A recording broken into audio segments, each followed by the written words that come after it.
Fala galera, eu sou o HP e bem-vindos a mais um Tops do Rugby, o programa do Portal do Rugby que vai trazer para vocês alguns dos maiores feitos do rugby no Brasil e no mundo.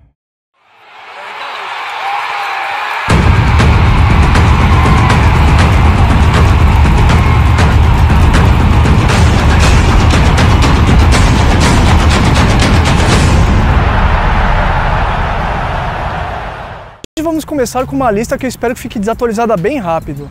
Isso porque nós vamos falar dos 10 maiores pontuadores do Brasil na história dos Sul-Americanos A, em aquecimento ao Sul-Americano que o Brasil vai disputar agora em maio, valendo vaga na Copa do Mundo. Começamos a nossa lista logo com um empate. Stephen Jacques David, fullback do Pasteur da década de 70 e 80, e David Adams, pilarzão do campeoníssimo SPAC na década de 70.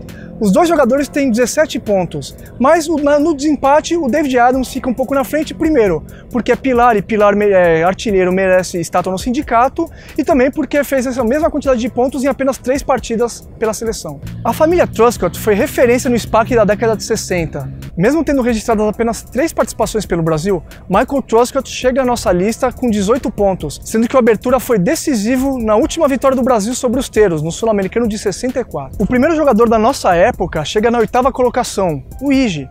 Ige, mais conhecido como João Luiz da Roz, fez 20 pontos pelo Brasil, sendo 4 tries, o que faz também dele o try-man da seleção brasileira em jogos pelo Sul-Americano A. Além disso, ele é o jogador com o maior número de participações nessa competição, com 16 jogos. Na década de 60 e 70, a Legião Britânica era imbatível no SPAC e por isso fazia também a base da seleção brasileira. Entre seus líderes estava John Bennett, que fez 21 pontos pela seleção brasileira. Não é à toa que o Brasil evoluiu tanto nos últimos anos. Um de seus auxiliares técnicos hoje em dia é ninguém menos que Daniel Gregg, jogador consagrado do Niterói e que chega agora na nossa 6ª posição com 21 pontos. Gregg foi um dos jogadores mais versáteis e habilidosos a vestir a nossa amarelinha, sempre se destacando como ponta e fullback, e dono de sidesteps impossíveis de parar. Apesar do try mais famoso de Gregg ter sido contra a Argentina num 7-a-side, seu adversário favorito era o Uruguai, contra quem ele fez nada menos do que 18 pontos. Sim, temos um hermano em nossas fileiras, Julian Menucci, o Juli, teve destaque na seleção brasileira em meados dos anos 2000 e também foi uma das armas mais importantes do Band Saracens. Infelizmente para nós, ele parou precocemente no esporte, hoje mora no Rio de Janeiro e não joga mais rugby. Volta, Juli! Muito antes do nosso capitão Nick Smith aterrorizar packs adversários e ser um dos líderes da atual geração do rugby brasileiro, seu pai, Robert Smith, já fazia das suas pelo sul-americano. Bob é o maior jogador não só em números de penais convertidos ao lado do nosso número 1, com 8 chutes certeiros, como também é o brasileiro a pontuar mais vezes contra a Argentina, com 12 pontos em sua história. Boa, Bob! Uma família que todos conhecem hoje em dia abre o nosso G3 no Tops do Rugby. Os jacarés paraguaios não podem nem ouvir falar do nome Lucas Duque, o Tanquinho, que anotou nada menos do que 25 pontos contra o nosso maior rival. Além da marca, o Tanque pode ser considerado um dos maiores scrum halves de todos os tempos da seleção brasileira.